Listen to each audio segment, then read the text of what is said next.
민수기 23장 13절부터 26절 말씀입니다. 발락이 그에게 말하였다. 나와 함께 다른 곳으로 가서 보시기 바랍니다. 거기에서는 그들의 일부만 보일 것입니다. 그들이 전부 다 보이지는 않을 것이니 거기에서 나에게 유리하도록 그들을 저주하여 주시기 바랍니다. 그리하여 발락은 발람을 소빔 들판 비스가 산 꼭대기로 데리고 갔다. 거기에다가 그는 7제단을 만들고 각 제단마다 수송아지와 순양을 한 마리씩 바쳤다. 발람이 발락에게 말하였다. 임금님은 번제물 곁에 그대로 서 계시기 바랍니다. 나는 지난번처럼 주님을 만나 뵈어야 합니다. 주님께서는 발람을 만나셔서 그의 입에 말씀을 넣어주시면서 발락에게로 돌아가서 그대로 말하라고 하셨다. 발람이 발락에게로 와서 보니 발락이 번제물 곁에 그대로 서 있었다. 모압의 고관들도 그와 함께 있었다. 발락이 그에게 물었다. 주님께서 무슨 말씀을 하셨습니까? 발람이 예언을 선포하였다. 발락은 와서 들어라. 십볼의 아들은 나에게 귀를 기울여라. 하나님은 사람이 아니시다. 거짓말을 하지 아니하신다. 사람의 아들이 아니시니 변덕을 부리지도 아니하신다. 어찌 말씀하신 대로 하지 아니하시랴? 어찌 약속하신 것을 이루지 아니하시랴? 나는 축복하라 하시는 명을 받았다. 주님께서 복을 베푸셨으니 내가 그것을 바꿀 수 없다. 주님께서는 야곱에게서 아무런 죄도 찾지 못하셨다. 주님께서는 이스라엘에게서 어떤 잘못도 발견하지 못하셨다. 그들의 주 하나님이 그들과 함께 계신다. 주님을 임금으로 떠받드는 소리가 그들에게서 들린다. 하나님이 그들을 이집트에서 이끌어내셨다. 그에게는 들소와 같은 힘이 있다. 야곱에 맞설 마술은 없다. 이스라엘에 맞설 술법도 없다. 이제는 사람들이 야곱과 이스라엘에게 물을 것이다. 하나님이 하신 일이 어찌 그리 크냐? 고 보아라. 그 백성이 암사자처럼 일어난다. 그들이 수사자처럼 우뚝 선다.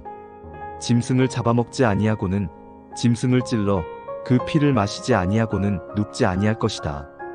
발락이 발람에게 말하였다. 그들에게 저주도 빌지 말고 그들에게 복도 빌지 마시오. 발람이 발락에게 이렇게 대답하였다.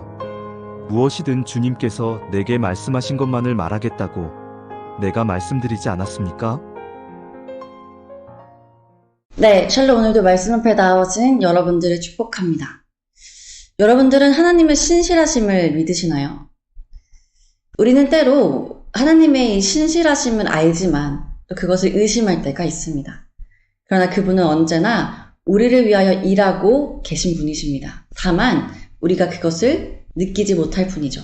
하나님께서는 우리가 알지도 보지도 못하는 그 세계 가운데 또 그 모든 상황 가운데 그것들을 먼저 보시고 그 상황들이 우리에게 복이 되도록 선한 결과로 이어지도록 일하고 계시는 분이십니다. 저는 이것을 생각할 때 마치 부모님께서 우리를 위해서 우리가 알지 못하는 적금을 쌓아두고 계신 것 같다는 생각이 듭니다. 우리가 한 번도 보지 못한 돈이고 또 그 돈의 존재도 알지 못하지만 우리를 위해 쌓아두신 그 돈은 결국 우리의 미래에 굉장히 큰 도움이 되는 자산인 것이죠.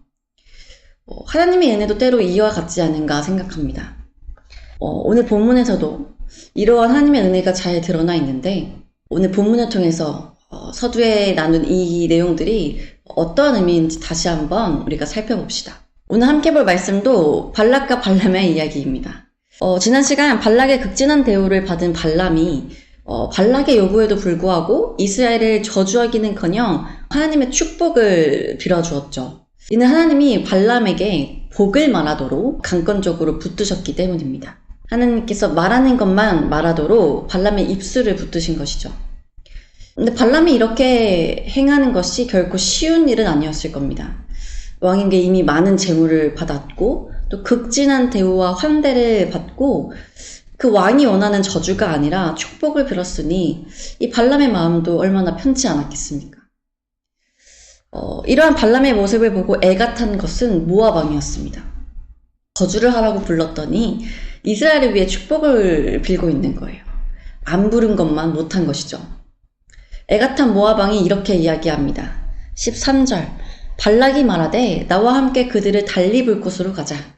거기서는 그들을 다 보지 못하고 그들의 끝만 보리니 거기서 나를 위하여 그들을 저주하라 하고. 발락은 이스라엘의 끝만 보이는 비스가 꼭대기로 발람을 데려갑니다. 이스라엘의 끝만 볼 수 있는 위치였기 때문에 그곳에서라면 이스라엘을 위해서 저주를 할 수 있지 않을까? 지금까지의 상황과 달리 뭔가 다른 말을 할 수 있지 않을까라는 희망을 품고 이렇게 한 것이죠. 발람은 그곳에서도 발람이 섬기는 신을 위해 7 제단을 쌓고 각 제단 위에 수송아지와 순양 1마리씩을 바칩니다.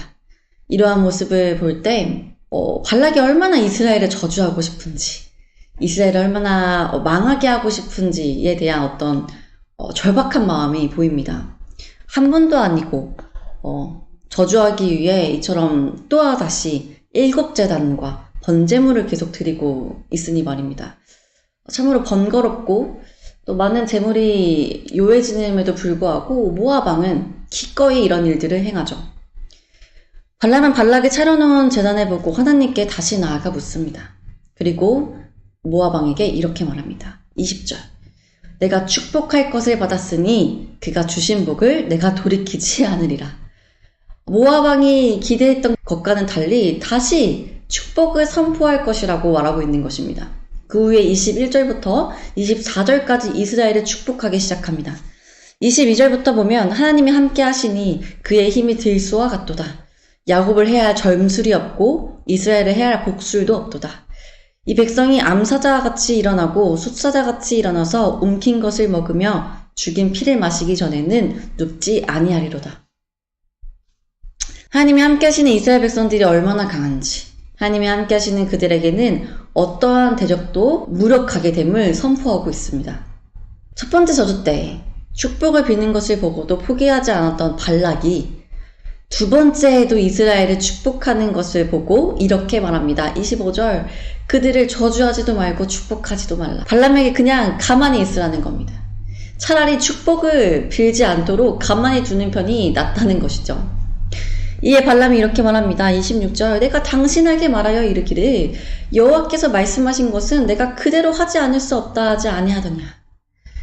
발람의 말처럼 하나님이 행하심은 누구도 막을 수 없는 것입니다. 특별히 자신의 백성을 향한 하나님의 지극한 사랑은 누구도 막을 수 없어요. 그런데 여러분, 우리가 여기서 생각해 보아야 할 것은 지금 발락과 발람이 이런 일을 꾸미고 또 하나님께서 그 저주를 복으로 바꾸시는 동안 이스라엘 백성들은 이 상황을 하나도 몰랐다는 것입니다. 뿐만 아니라 이스라엘 백성들은 이 모든 일들에 대해서 어떠한 것도 기여한 바가 없죠.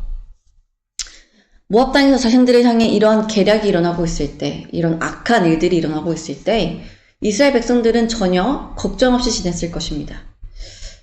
오직 이 상황을 아시는 하나님만이 이들의 계략을 패하시며 저주를 축복으로 바꾸는 일을 행하시고 있었던 것이죠. 그리고 이스라엘은 저주가 바뀌어 선포된 그 복을 그저 받아 누리게 된 것입니다. 여러분, 우리는 때로 하나님의 이러한 은혜를 누리고 살 때가 있습니다. 우리가 눈으로 보고 우리가 뭔가 기도하여 얻은 그 복만이 우리의 삶을 지탱하고 있는 것이 아니라 우리도 모르는 새에 우리를 위하여 쌓아진 그 복을 인하여 우리가 또 그런 은혜를 누리고 살고 있다는 것이죠. 그래서 제가 서두에 말한 마치 부모님이 우리를 위해 적금을 들고 계시다는 것이 그러한 뜻입니다. 나도 모르는 새에 차곡차곡 나를 향해 복을 쌓아두고 계시는 하나님. 뿐만 아니라 나는 태평하게 아무 걱정 없이 지낼 때 하나님께서는 애가 타시는 심정으로 우리 앞에 놓인 그 모든 위험들을 해결하고 계실 때가 있습니다. 우리는 아이같이 그저 해맑게 신앙생활을 하고 있을 때 하나님께서는 그런 우리의 행복을, 우리의 그런 평안한 삶을 지키시기 위해 신실하게 역사하고 계신 것을 이 말씀을 통해 우리는 깨달을 수 있을 것 같습니다. 사랑하는 여러분, 하나님은 여러분들을 정말 사랑하십니다. 그분이 보이지 않는다고, 그분의 도움이 느껴지지 않는다고 불평하지 마십시오. 하나님께서는 여전히 여러분들이 보이지 않는 곳에서도 여러분들을 위해 일하고 계시는 분이십니다. 하나님을 사랑하는 여러분들을 위해, 또 하나님이 사랑하시는 여러분들을 위해 악한 모략들을 폐하시며 그것을 바꾸어 복이 되게 하시는 일들을 지금도 행하고 계십니다. 마치 광야에서 이스라엘 백성들이 그 광야길을 지날 때 그들은 전혀 인식하지 못하였지만 그 광야에서 이들을 위협하였던 어떤 불뱀과 정갈 같은 것들이 이스라엘 백성들을 해하지 못하도록 불기둥과 구름기둥으로 이스라엘 백성들을 보호하신 것처럼 말입니다. 이런 하나님의 사랑을 우리가 기억할 때 또 한 가지 생각해야 할 것은 하나님의 백성으로 살아갈 때 잘못된 인생은 없다는 것입니다. 내가 보기에 다른 사람들과 비교하여 별볼일 없어 보이고 때로는 내가 잘못된 선택들을 행하여 걸어갔나, 나는 왜 더 똑똑하지 못할까, 여러 자책들과 연민에 휩싸일 때가 있습니다. 그러나 여러분, 하나님께서는 우리의 불완전한 결정들 속에서도 일하고 계십니다. 어떠한 형편, 어떠한 상황 속에서도 하나님은 우리를 홀로 두신 적이 없습니다. 사랑하는 여러분, 오늘 하루 여러분들의 삶을 빚어가시고 또 그 능하신 그늘 아래 보호하여 주시는 하나님의 사랑을 믿으며 나아가시길 소망합니다. 또한 뿐만 아니라 그 믿음 가운데 하나님의 사랑을 날마다 풍성히 누리며 사시는 여러분들이 되시기를 간절히 소망합니다. 함께 기도합시다. 하나님, 오늘도 말씀으로 하루를 시작하게 하시니 감사드립니다. 하나님, 발락과 발람의 말씀 속에서 하나님의 백성들을 끊임없이 저주하려는 악한 계획들이 결국 실패하는 것을 봅니다. 저주가 실패하였을 뿐만 아니라 그 저주가 결국 축복으로 바뀌는 모습을 볼 때 하나님의 백성을 위하여 일하시는 하나님의 신실하심을 보게 됩니다. 주님, 이것이 우리에게 소망이요 위로입니다. 우리는 때로 하나님의 일하심이 느껴지지 않아 불안해하고 그 사랑을 의심하지만 또한 때로 우리의 삶을 남들과 비교하여 하나님을 위해 더 큰 일들을 하지 못하고 있음에 자책과 연민에 빠지지만 그 모든 상황들을 변화시켜 선한 결과로 이끄시는 주님을 우리가 바라보게 하여 주옵소서. 비록 우리가 알지 못할지라도 우리를 위하여 복을 준비하고 계신 하나님, 비록 우리가 그 사랑을 받을 만한 모습이 아니더라도 여전히 우리를 사랑하심으로 우리의 삶을 사용하시는 그 하나님을 온전히 믿을 수 있도록 우리를 긍휼히 여겨주시고 믿음에 믿음을 더하여 주옵소서. 각자의 삶으로 나아가는 주의 청년들에게 그 삶을 빚어가시는 하나님의 손길을 경험케 하여 주시고 날마다 주님과의 진실된 만남을 통하여 그 사랑의 깊이를 더 알아갈 수 있도록 인도하여 주시기를 또한 간절히 소망하며 귀하신 이름 예수님의 이름으로 기도드립니다. 아멘.